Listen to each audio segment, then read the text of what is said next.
Hello mga guys, so I know nga gimingaw naman sa ako ang mga voice over.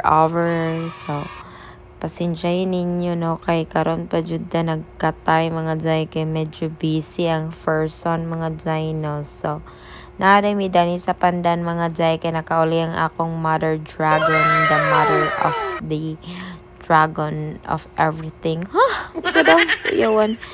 So mo jud ni amo ang tripping every time na makauli no nga family member na mo from Manila mga jay no kay magsugba mag-video okay kay cause we're not into tagay char no di may mga palahubog more on kaon may mga jay no. So kaning Sunday din ni siya mga jay, so as always late na sad ta dani mga jay, late na sad ta mag-upload og video kay tapulan ang abab na ito.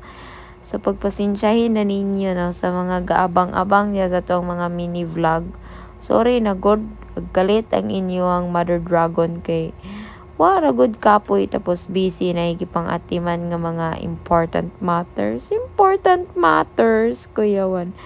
So nagsugbara mi dani og isda tapos karne then salo-salo ra din ang mga zay din